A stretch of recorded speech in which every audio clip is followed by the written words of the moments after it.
Hey everybody, this is Tattoo Collectables and I'm your host Eric. If you're just tuning in, that's what's going on.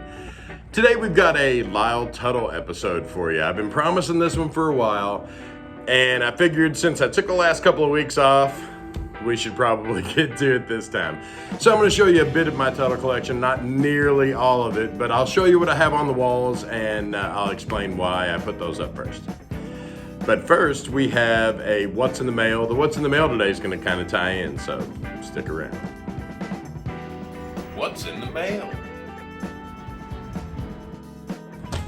All right, what's in the mail? Let me get my Tennessee fighting knife out. So today we've got something in the mail that's pretty special. I've been looking for this for a long time. Now, you would think that magazines with stuff in them would be pretty easy to get as far as collectibles go. You could think that, but you'd be wrong. Some magazines are so hard to get a hold of, man, and this is definitely one of them. This is the 1976 issue of Esquire Magazine.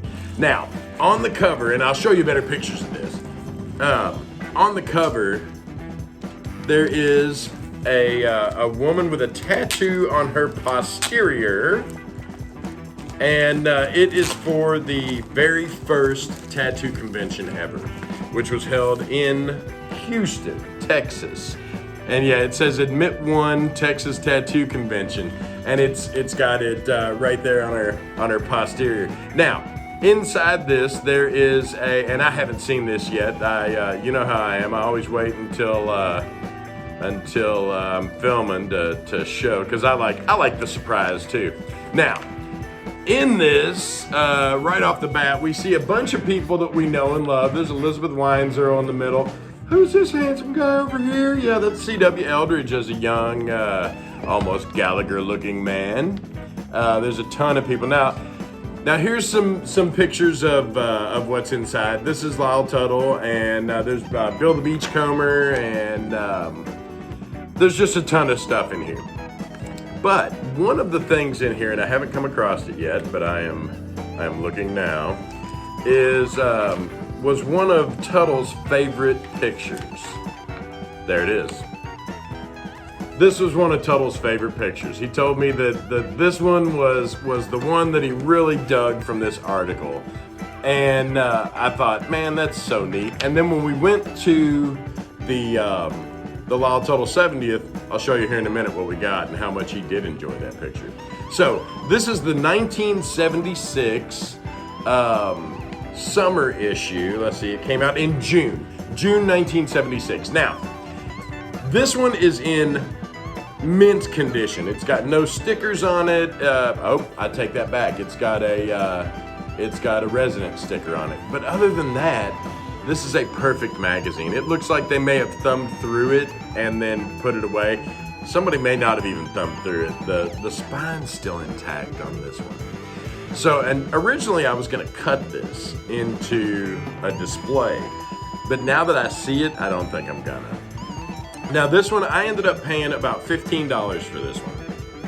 And it's absolutely worth that. I would say in this kind of condition, you're looking at more of the $25 to $35 range. Now, they're out there, but they are rare. So if you come across one of these Esquire from June 1976, and a lot of times that's what collectors will not tell you, is specifically what magazine they come out of, because they want to cut these and sell you the pages $10 at a time. Get on eBay, check it out. This is the cover you're looking for as far as this magazine goes. It's the one with the girl's bottom on the front. And like I said, they're out there, but they are hard to get. So if you see them, grab one up. Now, that's all we have for What's in the Mail this week. It's been one of those weeks. Honestly, I just haven't been seeing a bunch of stuff for sale online here recently. So, when you see these online, definitely grab you one up. Like I said, it's been a slow mail week. I've got a couple more things on the way to show you, but for this week, for this Tuttle episode, that's going to be it for What's in the Mail. Now, let's check out the wall.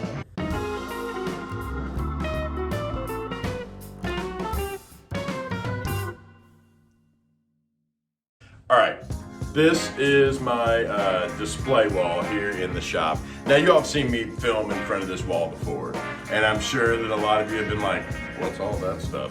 So we're gonna go through it today and I'm gonna let you know.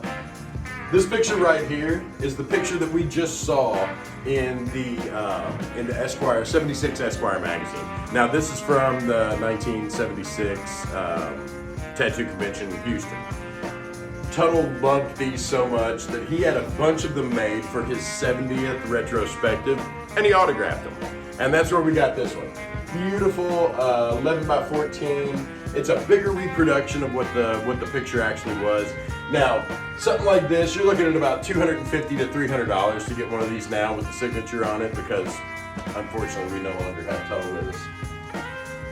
This piece up here, I just got this framed and I love this, and that one is a postcard when he first moved to Columbus Avenue from 37th, number 37th Street. I always say that wrong. When he moved to 841 Columbus, he decided in '78 he was going to put out a big postcard. Now this is the big in front of his shop postcard framed up here. Underneath it, there's a signed card. Now the funny story about the postcard, his shop is on one of those San Francisco streets that, like, you roll a ball down, you lose that ball because it goes all the way to the bottom of the street. So like the bottom of his shop is at an angle.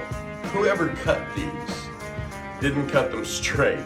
They cut them at that angle, which I think is hilarious. I'm not sure whether that was a mistake or whether Tuttle's sense of humor got that, but you just never know with Lyle.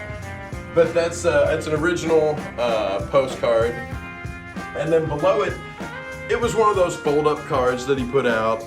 All it had on it was a map on one side, and then the information on the other. It was before he started putting like pictures on them. This one was glued to someone's wall somewhere, so the other side's got really bad damage. So I always thought, man, that's unfortunate that this card's got such damage on it. So when Tuttle came into the shop, he came into this shop when he was in Indiana doing the IMA speech. He came in and I had him sign that card. So I was like, well, now, even though it's damaged, now it's an awesome piece still. So on to the next piece. This is one of my favorite displays in the shop. Now, during his 70th retrospective, Lyle had a bunch of stuff up for sale.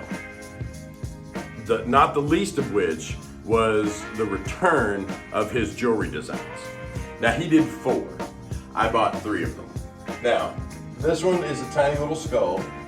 I love the little skull, and it's a little bitty tiny Tuttle skull. The end one over here is one of the eagles. Now this is one of the eagles that you'll recognize from the bottom of his machine. He took the bottom of the machine's head and put a little foot with it and cast these new ones. They are awesome looking. I had to have one of those. And then in the middle, when the jewelry first went on sale at the 70th retrospective, they had these little number 70s. And I've got one here. I'll show you a great picture of it. They had 2. He had originally made 10 of them all together. And the 10 that he made were, 8 of them were already earmarked for people who were working the convention, or working the 70th retrospective. So he gave everybody one of those. He had 2 available to the public. Me and my boy Ross were in line when they started selling stuff. The 2 that they had, I got one of them. Ross flipped a nickel to decide if he wanted the second one. But this shop got both of the ones that were available to the public.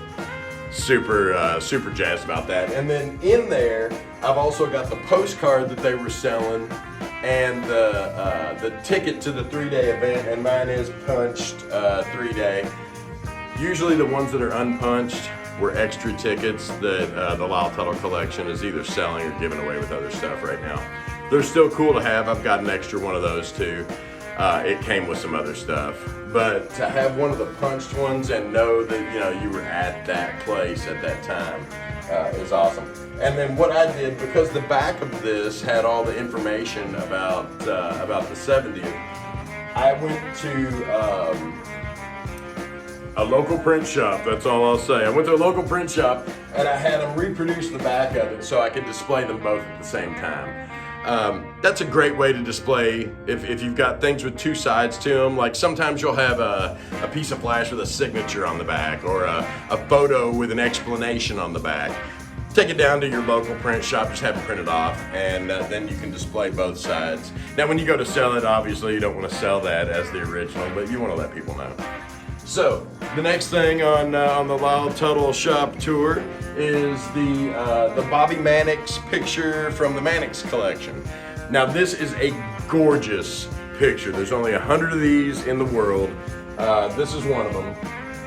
I went ahead and had this one framed, super nice. She did them on really nice photo paper. Her husband took the picture back in like 1972 or 3, and now there's a very limited number of them available.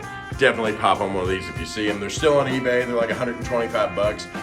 I put the value at about $400 to $500 on these, so snap them up while they're out there. You'll regret not getting one. Here's something else you'll regret not getting. This is the Mannix collection shirt.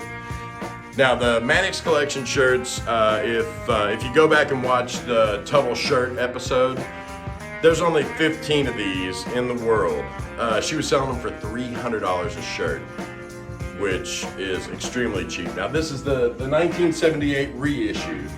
He reissued them in he did a run of them in 71, which is, I'll show you here. I'm gonna move the camera now. Now he did a issue of them in 1971, which is this one up here. We've got the 71. I got a small, but these are so hard to find, not just ratty and falling apart, that when I saw one in this condition and they had it mislabeled, they didn't mention anything about Lyle Tuttle in the description of this one. All they said was San Francisco hippie shirt. It didn't draw a big crowd at the time, and this was back in a time when these were selling for about $1,500.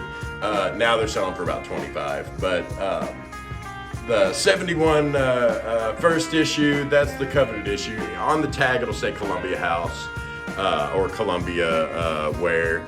It's definitely got a Columbia label in it if it's 71. Now this one is the Ink Monster. If you watch the Tuttle shirt episode, this is the 2018 reissue from Ink Monster. Now this one is particularly special. I got it in my size. Now I'm a 3X, I'm a big boy. So I decided to get this in 3X. I figured later on down the line, there's gonna be a bunch of small, medium, and larges out there for sale. You will not see many 3Xs out there for sale.